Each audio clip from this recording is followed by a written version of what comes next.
ನಮಸ್ಕಾರ ಸ್ನೇಹಿತರೆ, ಹಡಾಬ್ animation CC class 2ಗೆ ನಿಮ್ಮೆಲ್ಲರಿಗೂ ಸ್ವಾಗತ.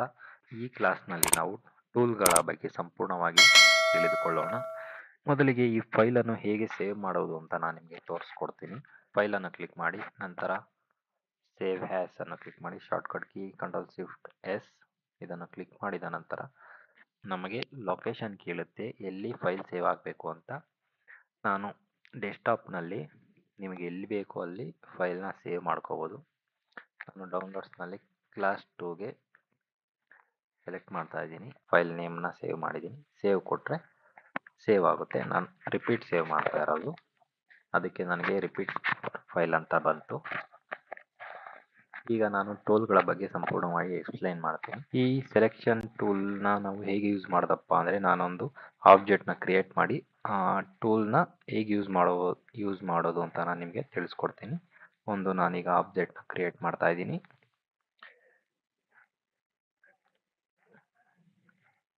ಈಗ ಈ ಸೆಲೆಕ್ಷನ್ ಟೂಲಿಂದ ಈ ಆಬ್ಜೆಕ್ಟ್ನ ಏನು ಮಾಡ್ಬೋದು ಅಂದರೆ, ಮೊದಲಿಗೆ ಸೆಲೆಕ್ಷನ್ ಮಾಡ್ಬೋದು. ಸೆಲೆಕ್ಷನ್ ಮಾಡಿದ ನಂತರ ಆಬ್ಜೆಕ್ಟ್ನ ಒಂದು ಕಡೆಯಿಂದ ಇನ್ನೊಂದು ಕಡೆ ಮೂವ್ ಮಾಡಬಹುದು. ನಂತರ ಈ ಸೆಲೆಕ್ಷನ್ ಟೂಲಲ್ಲಿ ಇನ್ನೊಂದು ಟೂಲ್ ಇದೆ. ಆ ಟೂಲ್ನ ನಾವು ಹೇಗಪ್ಪ ಯೂಸ್ ಮಾಡೋದು ಅಂದರೆ, ಮೌಸ್ನ ಕರ್ಸರನ್ನು ಟೂಲ್ನ ಮೇಲೆ ಇರಿಸಿ ಮೌಸ್ ರೈಟ್ ಕ್ಲಿಕ್ ಮಾಡಿ, ಆಗ ನಮಗೆ ಸಬ್ ಸೆಲೆಕ್ಷನ್ ಟೂಲ್ ಅಂತ ಇನ್ನೊಂದು ಟೂಲ್ ಇದೆ. ಆ ಟೂಲ್ನ ಹೇಗೆ ಬಳಸೋದು ಅಂತ ಅಂದರೆ, ಆ ಟೂಲ್ನ ಸೆಲೆಕ್ಷನ್ ಮಾಡಿ ಶಾರ್ಟ್ಕಟ್ ಕೀ A ಅಂತ, ನೀವು ಈ ಆಬ್ಜೆಕ್ಟ್ನ ಯಾವ ಭಾಗದಲ್ಲಾದರೂ ಸೆಲೆಕ್ಟ್ ಮಾಡಿದ ನಂತರ ಅಲ್ಲಿ ಪಾಯಿಂಟ್ಗಳು ಕಾಣ್ತಾ ಇದೆ. ಆ ಪಾಯಿಂಟ್ಗಳನ್ನ ನಾವು ನಮಗೆ ಇಷ್ಟ ಬಂದ ರೀತಿಯಲ್ಲಿ ಡ್ರ್ಯಾಗ್ ಮಾಡಬಹುದು. ನೋಡ್ತಾ ಇರ್ಬೋದು, ನಾನು ಡ್ರ್ಯಾಗ್ ಮಾಡ್ತಾ ಇದ್ದೀನಿ.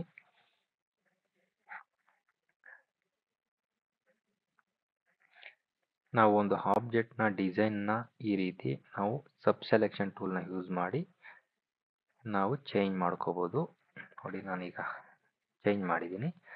ಈಗ ಈ ಆಬ್ಜೆಕ್ಟ್ನ ರೊಟೇಟ್ ಹೇಗೆ ಮಾಡೋದು ಅಂತ ಅಂದರೆ, ಫ್ರೀ ಟ್ರಾನ್ಸ್ಫಾರ್ಮ್ ಟೂಲ್ನ ಸೆಲೆಕ್ಟ್ ಮಾಡಿ, ಶಾರ್ಟ್ಕಟ್ ಕೀ Q ಅಂತ, ಆ ಟೂಲ್ನ ಕ್ಲಿಕ್ ಮಾಡಿ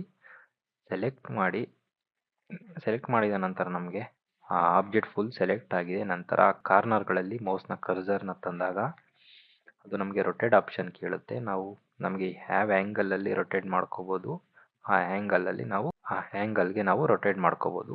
ಈ ರೊಟೇಟ್ ನಮಗೆ ಪ್ರಾಪರ್ ಆಗಿ 45 ಡಿಗ್ರಿ ಆ್ಯಂಗಲಲ್ಲಿ ರೊಟೇಟ್ ಆಗಬೇಕು ಅಂದರೆ ಏನಪ್ಪ ಮಾಡಬೇಕು ಅಂದರೆ, ಸೆಲೆಕ್ಟ್ ಮಾಡಿ ಶಿಫ್ಟ್ನ ಹೋಲ್ಡ್ ಮಾಡಿ ರೊಟೇಟ್ ಮಾಡಿ 45 ಡಿಗ್ರಿ ಆ್ಯಂಗಲಲ್ಲಿ ನಿಮಗೆ ರೊಟೇಟ್ ಆಗುತ್ತೆ. ಈಗ ನೀವು ನೋಡ್ತಾ ಇರ್ಬೋದು, ಇಲ್ಲಿ ರೊಟೇಟ್ ಆಗ್ತಾ ಇದೆ. ಈಗ ನಾವು ಫ್ರೀ ಟ್ರಾನ್ಸ್ಫಾರ್ಮ್ ಟೂಲ್ ಬಗ್ಗೆ ತಿಳ್ಕೊಳ್ಳೋಣ. ಈ ಟೂಲ್ನ ಯೂಸ್ ಮಾಡಿ ನಾವು ಒಂದು ಆಬ್ಜೆಕ್ಟ್ನ ಸ್ಕೇಲ್ ಮಾಡ್ಬೋದು, ರೊಟೇಟ್ ಮಾಡ್ಬೋದು ಹಾಗೂ ಸ್ಕ್ಯೂ ಮಾಡ್ಬೋದು. ರೊಟೇಟ್ ಮಾಡೋದು ಹೇಗಪ್ಪ ಅಂದರೆ, ಆಬ್ಜೆಕ್ಟ್ನ ಸೆಲೆಕ್ಟ್ ಮಾಡಿ ಕರ್ಸರ್ನ ಕಾರ್ನರ್ಗೆ ತಗೊಂಡೋದಾಗ ಅದು ರೊಟೇಟ್ ಆಪ್ಷನ್ ಕೇಳುತ್ತೆ. ನಂತರ ಸ್ಕೇಲ್ ಮಾಡೋದು ಈಗಾಗಲೇ ನಿಮಗೆ ತಿಳಿಸ್ಕೊಟ್ಟಿದ್ದೀನಿ. ಶಿಫ್ಟ್ನ ಹೋಲ್ಡ್ ಮಾಡಿ ಸ್ಕೇಲ್ ಮಾಡಿ ಪ್ರಾಪರ್ ಸೈಜಲ್ಲಿ ಸ್ಕೇಲ್ ಆಗುತ್ತೆ. ಈ ಸ್ಕ್ಯೂ ಮಾಡೋದು ಹೇಗಪ್ಪ ಅಂದರೆ, ಶಿಫ್ಟ್ನ ಬಿಟ್ಟು ನೀವು ಸ್ಕ್ಯೂ ಮಾಡ್ಕೋಬೇಕು ಅಂದರೆ ಈ ರೀತಿ ಸ್ಕ್ಯೂ ಆಗುತ್ತೆ. ಈ ಸ್ಕ್ಯೂನ ನಾವು ಕಾರ್ಟೂನ್ ಆ್ಯನಿಮೇಷನ್ನಲ್ಲಿ ಸ್ಪೀಡ್ ಫೀಲ್ ಕೊಡೋದಕ್ಕೆ ಈ ಸ್ಕ್ಯೂನ ಯೂಸ್ ಮಾಡ್ತೀವಿ. ಈಗ ನಾವು ಈ ಟೂಲ್ನ ಬಗ್ಗೆ ನೋಡೋಣ. ಈ ಟೂಲ್ನ ನಾವು ಪಾರ್ಟ್ನ ಸೆಲೆಕ್ಟ್ ಮಾಡೋದಕ್ಕೆ ಯೂಸ್ ಮಾಡ್ತೀವಿ. ಹೇಗಪ್ಪ ಅಂದರೆ, ನಾವು ಸೆಲೆಕ್ಷನ್ ಟೂಲಲ್ಲೂ ಪಾರ್ಟ್ನ ಸೆಲೆಕ್ಟ್ ಮಾಡ್ಬೋದು. ಅದರಿಂದ ಏನಾಗುತ್ತೆ ಅಂದರೆ, ನಾವೀಗ ಪಾರ್ಟ್ನ ಸೆಲೆಕ್ಟ್ ಮಾಡ್ತಾ ಇದ್ದೀನಿ. ಇಲ್ಲಿ ಮುಕ್ಕಾಲು ಭಾಗ ಪಾರ್ಟ್ ಸೆಲೆಕ್ಟ್ ಆಗಿದೆ, ಮಿಕ್ಕಿದ ಭಾಗ ಕಟ್ ಆಗಿದೆ. ಈ ರೀತಿ ಸಿಚುವೇಶನ್ ಬಂದಾಗ ಹೇಗೆ ಹ್ಯಾಂಡಲ್ ಮಾಡೋದು ಅಂತ ಅಂದರೆ, ನಾನೀಗ Ctrl+Z ಮಾಡ್ತಾ ಇದ್ದೀನಿ. ನಾನು ಲ್ಯಾಸೋ ಟೂಲ್ನ ಸೆಲೆಕ್ಟ್ ಮಾಡ್ತಾ ಇದ್ದೀನಿ. Shortcut key L. ಆ ಆಬ್ಜೆಕ್ಟ್ನ ಸುತ್ತಲೂ ನನಗೆ ಯಾವ ಭಾಗ ಬೇಕೋ ಆ ಭಾಗನ ಸೆಲೆಕ್ಟ್ ಮಾಡ್ತಾ ಇದ್ದೀನಿ. ಈಗ ಆಬ್ಜೆಕ್ಟ್ ಸೆಲೆಕ್ಟ್ ಆಗಿದೆ. ಈಗ ನಾನು ಆ ಆಬ್ಜೆಕ್ಟ್ನ ಮೂವ್ ಮಾಡ್ತಾ ಇದ್ದೀನಿ. ನೋಡಿ, ಕಂಪ್ಲೀಟ್ ಆಗಿ ಆ ಆಬ್ಜೆಕ್ಟು ಮೂವ್ ಆಗಿದೆ. ಈ ಲ್ಯಾಸೋ ಟೂಲಲ್ಲಿ ಸಬ್ ಟೂಲ್ಗಳಿದೆ. ಈ ಟೂಲ್ಗಳ ಬಗ್ಗೆ ಮುಂದಿನ ದಿನಗಳಲ್ಲಿ ವರ್ಕ್ ಮಾಡ್ತಾ ನಾವು ಸಂಪೂರ್ಣವಾಗಿ ತಿಳಿದುಕೊಳ್ಳೋಣ. ಈಗ ನಾವು ಬ್ರಷ್ ಟೂಲ್ನ ಬಗ್ಗೆ ಸಂಪೂರ್ಣವಾಗಿ ತಿಳಿದುಕೊಳ್ಳೋಣ. ಮೊದಲಿಗೆ ಕ್ಲಾಸಿಕ್ ಬ್ರಷ್ ಟೂಲ್ನ ಬಗ್ಗೆ ತಿಳಿದುಕೊಳ್ಳೋಣ. ಶಾರ್ಟ್ಕಟ್ ಕೀ B ಅಂತ, ಬಿನ ಪ್ರೆಸ್ ಮಾಡಿದ್ರೆ ಆ ಟೂಲ್ ಆಕ್ಟಿವೇಟ್ ಆಗುತ್ತೆ ಹಾಗೂ ರೈಟ್ ಸೈಡ್ನಲ್ಲಿ ಅದರ ಟೂಲ್ನ ಪ್ರಾಪರ್ಟೀಸ್ ಓಪನ್ ಆಗುತ್ತೆ. ಇಲ್ಲಿ ನಾವು ಬ್ರಷ್ನ ಕಲರನ್ನು ನಾವು ಯಾವ ಕಲರ್ ಬೇಕೋ ಆ ಕಲರ್ನ ಸೆಲೆಕ್ಟ್ ಮಾಡ್ಕೋಬೋದು ಹಾಗೂ ಸೈಜ್ ಕೂಡ ನಾವು ಚೇಂಜ್ ಮಾಡಿಕೊಳ್ಳಬಹುದು. ಈಗ ನಾನು ಒಂದು ಡ್ರಾಯಿಂಗ್ ಮಾಡಿ ನಿಮಗೆ ತೋರಿಸ್ತೀನಿ. ನೋಡಬಹುದು, ಬ್ರಷ್ ಡ್ರಾಯಿಂಗ್ ಆಗಿದೆ. ಹಾಗೂ ಸ್ಮೂತ್ನೆಸ್ಸನ್ನು ನೀವು ಗಮನಿಸಬೇಕು. ಸ್ಮೂತ್ನೆಸ್ ತುಂಬ ಸ್ಮೂತ್ ಆಗಿ ಬಂದಿದೆ. ಇಲ್ಲಿ ಮಿನಿಮಮ್ ಸೈಜ್ ಹಾಗೂ ಸ್ಮೂತಿಂಗ್ ಇದೆ. ಈ ಸ್ಮೂತಿಂಗ್ನ 0 ಮಾಡಿ ನಾವು ಡ್ರಾಯಿಂಗ್ ಮಾಡಿದಾಗ ನಮಗೆ ಸ್ಮೂತ್ನೆಸ್ಸು ತುಂಬ ರಫ್ ಆಗಿ ಕಾಣುತ್ತದೆ. ನಿಮಗೆ ಯಾವ ರೀತಿ ಸ್ಮೂತ್ನೆಸ್ ಬೇಕೋ ಅದನ್ನು ಇಲ್ಲಿ ಮ್ಯಾನ್ಯುವಲ್ ಆಗಿ ನೀವು ಮಾಡಬಹುದು. ನಿಮಗೆ ಎಷ್ಟು ಸ್ಮೂತ್ನೆಸ್ ಬೇಕೋ ಅಷ್ಟು ಸ್ಮೂತ್ನೆಸ್ಸನ್ನು ನೀವು ಇಟ್ಕೋಬೋದು.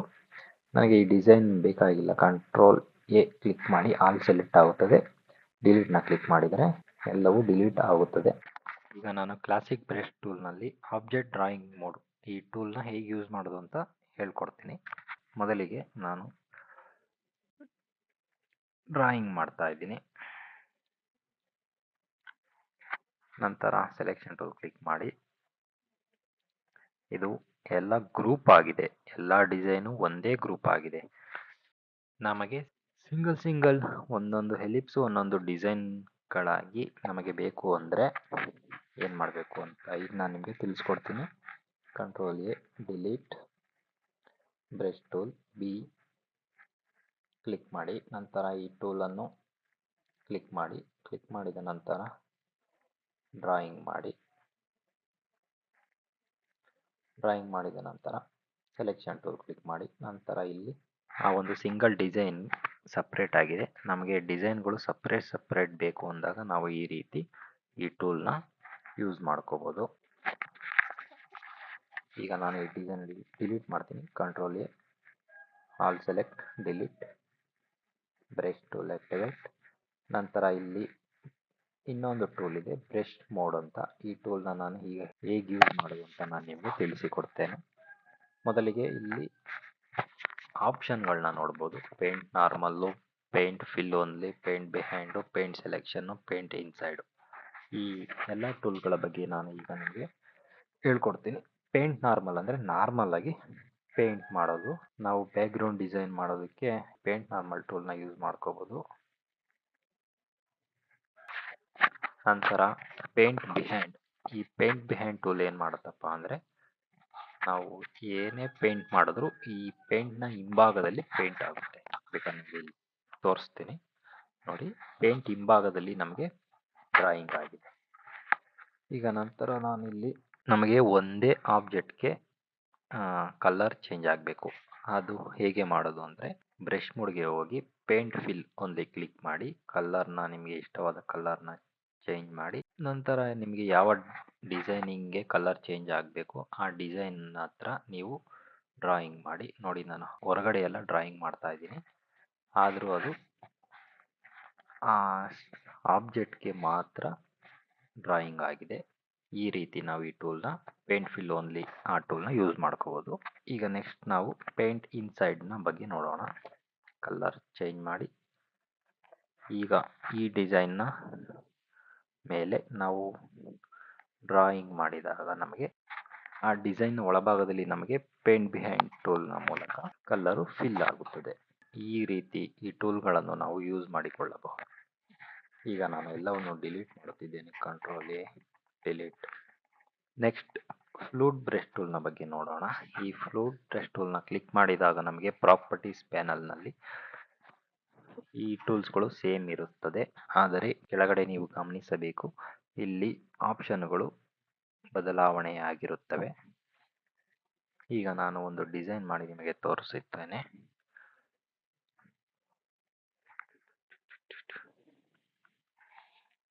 ಸೈಜನ್ನು ಇನ್ಕ್ರೀಸ್ ಮಾಡಿ. ನಿಮಗೆ ಇಷ್ಟವಾದ ಕಲರನ್ನು ಸೆಲೆಕ್ಷನ್ ಮಾಡಿ. ಆ್ಯಂಗಲನ್ನು ಜಾಸ್ತಿ ಮಾಡಿ ನಾನು ಡಿಸೈನ್ ಮಾಡಿದ್ದೇನೆ. ಸ್ಮೂತ್ನೆಸ್ಸನ್ನು ನಾವು ಗಮನಿಸಬೇಕು.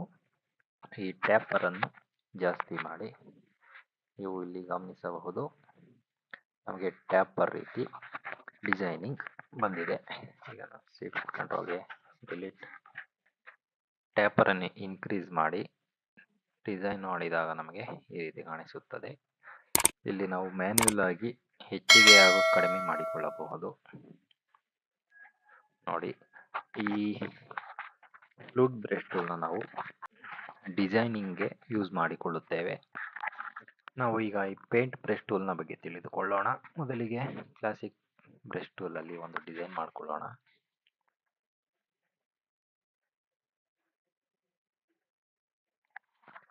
ಇದು ಸಿಂಪಲ್ ಆಗಿ ಒಂದು ಡಿಸೈನ್ ಮಾಡಿಕೊಂಡು ನಂತರ ಸೆಲೆಕ್ಟ್ ಮಾಡ್ಕೊಳ್ಳೋಣ. ಎಲ್ಲವನ್ನು ಸೆಲೆಕ್ಟ್ ಮಾಡಿ ಪೇಂಟ್ ಬ್ರಷ್ ಟೂಲ್ನ ಕ್ಲಿಕ್ ಮಾಡಿ ಡಿಸೈನ್ನ ಮೇಲ್ಭಾಗದಲ್ಲಿ ಮೌಸ್ನ ಕರ್ಸರನ್ನು ಇರಿಸಿ ಮೌಸ್ನ ರೈಟ್ ಕ್ಲಿಕ್ ಮಾಡಿ ಕ್ರಿಯೇಟ್ ಪೇಂಟ್ ಬ್ರಷ್ ಟೂಲ್ ಅಂತ ಆಪ್ಷನ್ ಇದೆ, ಇದನ್ನು ಕ್ಲಿಕ್ ಮಾಡಿ ನಮಗೆ ಈ ರೀತಿ ಒಂದು ಪೇಜ್ ಓಪನ್ ಆಗುತ್ತದೆ. ಇಲ್ಲಿ ಸ್ಕೇಲ್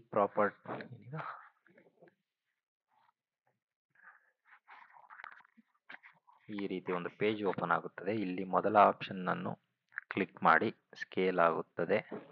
ನಂತರ ಇಲ್ಲಿ ಹಾರ್ಟ್ ಬ್ರಷ್ ಅನ್ನೋ ಆಪ್ಷನ್ ಇಂದ ಪ್ಯಾಟ್ರನ್ ಬ್ರಷ್ಗೆ ಕನ್ವರ್ಟ್ ಮಾಡಿ ನಂತರ ಆ್ಯಡ್ ಮಾಡಿ ನಮಗೆ ನಾವೇ ಈಗ ನಾವು ನಮ್ಮದೇ ಆದ ಒಂದು ಸ್ವಂತ ಬ್ರಷ್ ಸ್ಟೈಲನ್ನು ನಾವು ಡಿಸೈನ್ ಮಾಡಿದ್ದೇವೆ. ಇದನ್ನು ಹೇಗೆ ಬಳಸಬೇಕೆಂದರೆ ಇದನ್ನು ಸೆಲೆಕ್ಟ್ ಮಾಡಿ ಡ್ರ್ಯಾಗ್ ಮಾಡಿ ಸೈಜನ್ನು ಇನ್ಕ್ರೀಸ್ ಮಾಡಿ ನಿಮಗೆ ಕಾಣಿಸುತ್ತದೆ ನೋಡಿ. ಈ ರೀತಿ ಮಾಡುವುದರಿಂದ ನಾವು ಬ್ಯಾಕ್ಗ್ರೌಂಡ್ ಡ್ರಾಯಿಂಗ್ಗೆ ಯೂಸ್ ಆಗುತ್ತದೆ. ಈ ರೀತಿ ಯೂಸ್ ಮಾಡುವುದರ ಜೊತೆಗೆ ಅವರೇ ಡಿಫಾಲ್ಟ್ ಆಗಿ ನಮಗೆ ಡಿಸೈನ್ ಅನ್ನು ನೀಡಿದ್ದಾರೆ. ಅವುಗಳನ್ನು ಹೇಗೆ ಬಳಸೋದು ಅಂತ ನಾನು ನಿಮಗೆ ತಿಳಿಸಿಕೊಡುತ್ತೇನೆ. ಈಗ control A all selection delete Windows ಅನ್ನು ಕ್ಲಿಕ್ ಮಾಡಿ ನಂತರ ಬ್ರಷ್ ಲೈಬ್ರರಿಯನ್ನು ಕ್ಲಿಕ್ ಮಾಡಿ ನಮಗೆ ಇಲ್ಲಿ ಪ್ರಿಸೆಟ್ ಡಿಸೈನಿಂಗ್ಗಳು ದೊರೆಯುತ್ತವೆ. ಇವುಗಳನ್ನು ಬಳಸಿಕೊಂಡು ನಾವು ನಮ್ಮ ಡಿಸೈನಿಂಗಲ್ಲಿ ನಮ್ಮ ವರ್ಕ್ನಲ್ಲಿ ನಾವು ಇವುಗಳನ್ನು ಬಳಸಬಹುದು ನೋಡಿ. ಪೇಂಟ್ ಬ್ರಷ್ ಟೂಲ್ ಬ್ಯಾನರ್ಸ್ಗಳಿಗೆ, ಈ ಕ್ಲೌಡ್ಗಳು, ಇವುಗಳನ್ನು ಹೇಗೆ ಬಳಸುವುದು ಎಂದರೆ ನಿಮಗೆ ಯಾವ ಡಿಸೈನಿಂಗ್ ಬೇಕು, ನಿಮಗೆ ಯಾವ ಬ್ರಷ್ ಸ್ಟೈಲ್ ಬೇಕು ಆ ಬ್ರಷ್ ಸ್ಟೈಲ್ನ ಮೇಲೆ ಡಬಲ್ ಕ್ಲಿಕ್ ಮಾಡಿ ನೋಡಿ ಇಲ್ಲಿ ಆ್ಯಡ್ ಆಗಿದೆ. ಈಗ ನಾವು ಆ ಬ್ರಷ್ ಟೂಲ್ನ ಹೇಗೆ ಬಳಸೋದು ಅಂತ ನಾನು ನಿಮಗೆ ತೋರಿಸ್ಕೊಡ್ತೀನಿ. ನನಗೆ ಈ ಕ್ಲೌಡ್ ಫುಲ್ ಆಗಿರೋ ಡಿಸೈನ್ನ ನಾನು ಆ್ಯಡ್ ಮಾಡಿದ್ದೀನಿ. ಈಗ ಈ ಕ್ಲೌಡ್ನ ಸೆಲೆಕ್ಷನ್ ಮಾಡಿ ಡ್ರ್ಯಾಗ್ ಮಾಡಿದ್ರೆ ಈಗ ಈ ಕ್ಲೌಡ್ನ ನಾನು ನಿಮಗೆ ಡಿಸೈನ್ ಮಾಡಿ ತೋರಿಸ್ತೀನಿ ನೋಡಿ. ಸಿಂಪಲ್ ಈ ರೀತಿ ನಾವು ಡಿಫಾಲ್ಟ್ ಬ್ರಷ್ ಟೂಲ್ಗಳನ್ನ ಯೂಸ್ ಮಾಡ್ಕೋಬೋದು. ಇದರಿಂದ ನಾವು ಬ್ಯಾಕ್ಗ್ರೌಂಡ್ಗಳನ್ನು ಈಸಿಯಾಗಿ ಕ್ರಿಯೇಟ್ ಮಾಡಿಕೊಳ್ಳಬಹುದು. ಈಗ ನಾವು ಎರೇಸರ್ ಟೂಲ್ ಬಗ್ಗೆ ನೋಡೋಣ. ಒಂದು ಸಿಂಪಲ್ ಆಗಿ ರೆಕ್ಟ್ಯಾಂಗಲ್ ಕ್ರಿಯೇಟ್ ಮಾಡ್ತಾ ಇದ್ದೀನಿ. ಈ ರೆಕ್ಟ್ಯಾಂಗಲ್ನ ಹೇಗೆ ಎರೇಸ್ ಮಾಡೋದು ಅಂತ ನಾನು ನಿಮ್ಗೆ ಸಿಂಪಲ್ ಆಗಿ ತೋರಿಸ್ಕೊಡ್ತೀನಿ ನೋಡಿ. ಜಸ್ಟ್ ಸಿಂಪಲ್ ಎರೇಸ್ ಆಗಿದೆ. ನಾವು ಶಿಫ್ಟ್ನ ಹೋಲ್ಡ್ ಮಾಡಿ ಎರೇಸ್ ಮಾಡಿದ್ರೆ ಸ್ಟ್ರೈಟ್ ಲೈನ್ ಎರೇಸ್ ಆಗುತ್ತೆ. ನೀವು ನೋಡ್ತಾ ಇರ್ಬೋದು. ಶಿಫ್ಟ್ನ ಹೋಲ್ಡ್ ಮಾಡಿ ನಾವು ಈ ರೀತಿ ಎರೇಸ್ ಮಾಡ್ಕೋಬೋದು. Control A delete. ನೆಕ್ಸ್ಟ್ ನಾವು rectangle tool shortcut key R. ಈ ರೆಕ್ಟ್ಯಾಂಗಲ್ ಟೂಲ್ನ ಹೇಗೆ ಕ್ರಿಯೇಟ್ ಮಾಡೋದು ಅಂದರೆ ಈ ಆಪ್ಷನ್ನ ಕ್ಲಿಕ್ ಮಾಡಿ ಡ್ರ್ಯಾಗ್ ಮಾಡಿದ್ರೆ ರೆಕ್ಟ್ಯಾಂಗಲ್ ಟೂಲು ಕ್ರಿಯೇಟ್ ಆಗುತ್ತೆ.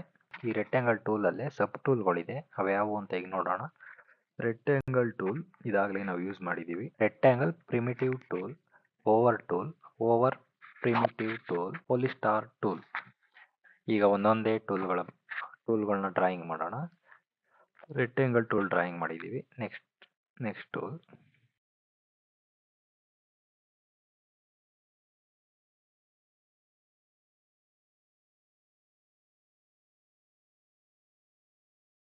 ಓವರ್ ಟೂಲ್ನ ಸೆಲೆಕ್ಟ್ ಮಾಡ್ತಾ ಇದ್ದೀನಿ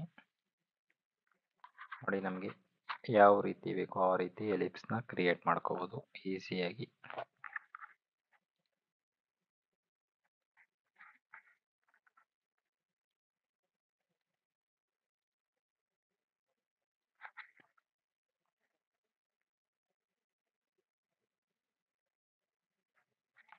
next last tool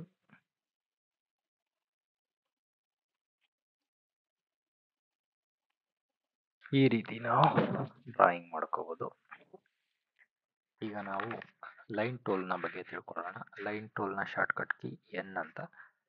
line ಟೂಲ್ನ click ಮಾಡಿ ಮೌಸ್ನ ಲೆಫ್ಟ್ ಬಟನ್ನ ಕ್ಲಿಕ್ ಮಾಡಿ ಡ್ರ್ಯಾಗ್ ಮಾಡಿದಾಗ ನಮಗೆ ಆ ಲೈನ್ ಬರುತ್ತೆ.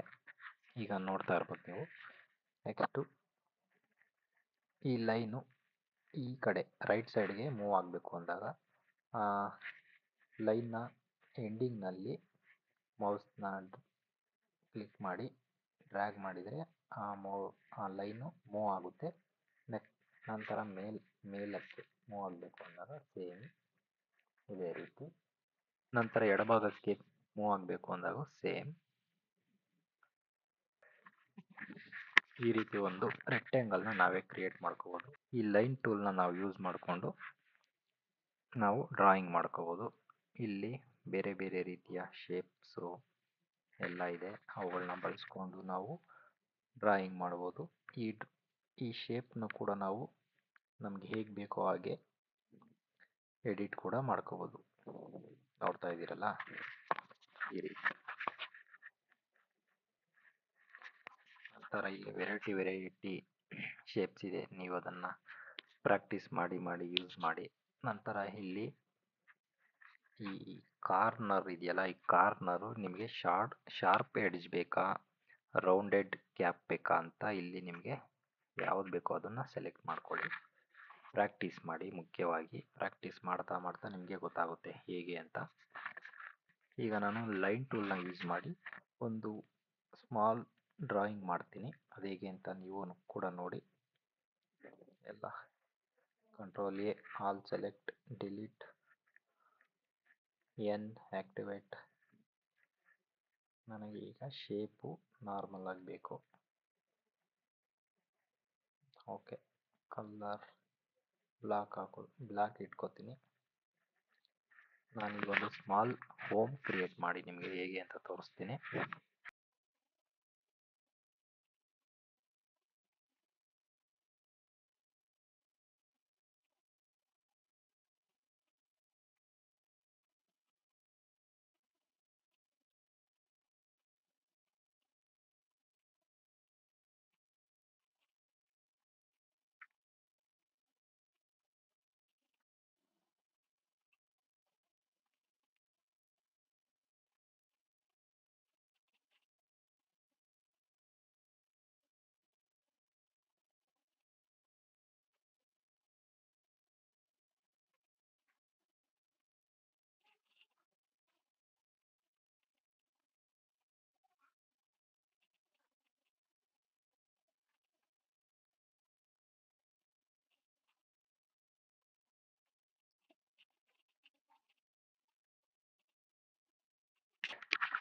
ಈ ರೀತಿ ನಾವು ಒಂದು ಸ್ಮಾಲ್ ಹೋಮ್ನ ಕ್ರಿಯೇಟ್ ಮಾಡಿಕೊಂಡು ನಾವು ಮಾಡುವ ಆ್ಯನಿಮೇಷನಲ್ಲಿ ಯೂಸ್ ಮಾಡ್ಕೋಬಹುದು. ನೆಕ್ಸ್ಟ್ ನಾನು ಕಂಟ್ರೋಲ್ ಎ, ಡಿಲೀಟ್. ನೆಕ್ಸ್ಟ್ ನಾನು ಪೆನ್ ಟೂಲ್ ಬಗ್ಗೆ ಹೇಳ್ತೀನಿ. ಪೆನ್ ಟೂಲ್ ಸೇಮ್, ನಮಗೆ ಯಾವ ರೀತಿ ಡಿಸೈನ್ ಬೇಕೋ ಆ ರೀತಿ ನಾವು ಡಿಸೈನ್ ಮಾಡ್ಕೋಬೋದು. ಪೆನ್ ಟೂಲಲ್ಲೂ ಸ್ಟೈಲ್ಗಳು, ಬೇರೆ ಬೇರೆ ರೀತಿಯ ಸ್ಟೈಲ್ಗಳಿವೆ, ಅವುಗಳನ್ನೆಲ್ಲ ಯೂಸ್ ಮಾಡ್ಬೋದು. ಇಲ್ಲೂ ಸೇಮ್ ವಿಡ್ತ್ಗಳು, ಬೇರೆ ಬೇರೆ ರೀತಿಯ ವಿಡ್ತ್ಗಳಿದೆ, ಇವುಗಳನ್ನು ನಾವು ಯೂಸ್ ಮಾಡ್ಕೋಬೋದು. ಇಲ್ಲಿ ಸೈಜ್ನ ಇನ್ಕ್ರೀಸ್ ಮಾಡಿ ತೋರಿಸ್ತೀನಿ ನಿಮಗೆ, ನೋಡಿ ಈ ರೀತಿ ಕಾಣುತ್ತೆ. ಸೇಮ್ ಇಲ್ಲೂ ಕೂಡ ಪೆನ್ ಟೂಲಲ್ಲಿ ನಮಗೆ ಇದೆಲ್ಲ ಕಾರ್ನರು ಶೇಪ್ಗಳು ನಮಗೆ ಬೇರೆ ಬೇರೆ ಸ್ಟೈಲಲ್ಲಿ, ಬೇರೆ ಬೇರೆ ರೀತಿಯಲ್ಲಿ ಬೇಕು ಅಂದಾಗ ನಾವು ಈ ಟೂಲ್ನ ಯೂಸ್ ಮಾಡ್ಕೋಬೋದು. ನಂತರ ಕಂಟ್ರೋಲ್ ಎ, ಡಿಲೀಟ್. ಈಗ ನಾವು ಟೆಕ್ಸ್ಟ್ ಟೂಲ್ನ ಬಗ್ಗೆ ನೋಡೋಣ. ಟೆಕ್ಸ್ಟ್ ಟೂಲನ್ನು ಕ್ಲಿಕ್ ಮಾಡಿ ನಿಮಗೆ ಯಾವ ಟೆಕ್ಸ್ಟ್ ಬೇಕೋ ಆ ಟೆಕ್ಸ್ಟನ್ನು ನಾವು ಇಲ್ಲಿ ಟೈಪ್ ಮಾಡಿ, ಫ್ರೀ ಟ್ರಾನ್ಸ್ಫಾರ್ಮ್ ಟೂಲ್ನ ಸೆಲೆಕ್ಟ್ ಮಾಡಿ ನಾವು ಸೈಜನ್ನು ಇನ್ಕ್ರೀಸ್ ಮಾಡಬಹುದು. ಈ ರೀತಿ ನಮಗೆ ಬೇಕಾದ ಟೆಕ್ಸ್ಟನ್ನು ನಾವು ಆ್ಯನಿಮೇಷನಲ್ಲಿ ತೋರಿಸಬಹುದು. ಹಾಗೂ ಟೆಕ್ಸ್ಟ್ನ ಕಲರ್, ಬೇರೆ ಬೇರೆ ಕಲರ್ನ ಚೇಂಜ್ ಮಾಡಬಹುದು. ಹಾಗೂ ನಾವು ಇಲ್ಲಿ ಟೆಕ್ಸ್ಟ್ನ ಸ್ಟೈಲ್ನನ್ನು ಕೂಡ ಬದಲಾಯಿಸಬಹುದು. ನಿಮಗೆ ಇಷ್ಟವಾಗುವ ಫಾಂಟನ್ನು ನೀವು ಇಲ್ಲಿ ಚೇಂಜ್ ಮಾಡಿಕೊಳ್ಳಬಹುದು. Next paint bucket tool, eyedropper tool, wrap tool, hand tool, ಇವುಗಳ ಬಗ್ಗೆ ಸಂಪೂರ್ಣವಾಗಿ ಮುಂದಿನ ತರಗತಿಯಲ್ಲಿ ಪ್ರಾಕ್ಟಿಕಲ್ ಮಾಡುವುದರ ಮೂಲಕ ನಿಮಗೆ ತಿಳಿಸಿಕೊಡುತ್ತೇನೆ. ಈ ಕ್ಲಾಸ್ ಇಲ್ಲಿಗೆ ಮುಕ್ತಾಯವಾಗುತ್ತಿದೆ. ಈ ಕ್ಲಾಸ್ ನಿಮಗೆ ತುಂಬ ಸಹಾಯವಾಗಿದ್ದರೆ ಲೈಕ್ ಮಾಡಿ, ಶೇರ್ ಮಾಡಿ ಹಾಗೂ ಸಬ್ಸ್ಕ್ರೈಬ್ ಆಗಿ. ಮುಂದಿನ ಕ್ಲಾಸ್ನಲ್ಲಿ ನಾನು ಆ್ಯನಿಮೇಷನ್ ವಿಡಿಯೋ ಮೂಲಕ ನಿಮ್ಮ ಮುಂದೆ ಬರುತ್ತೇನೆ. ಧನ್ಯವಾದಗಳು.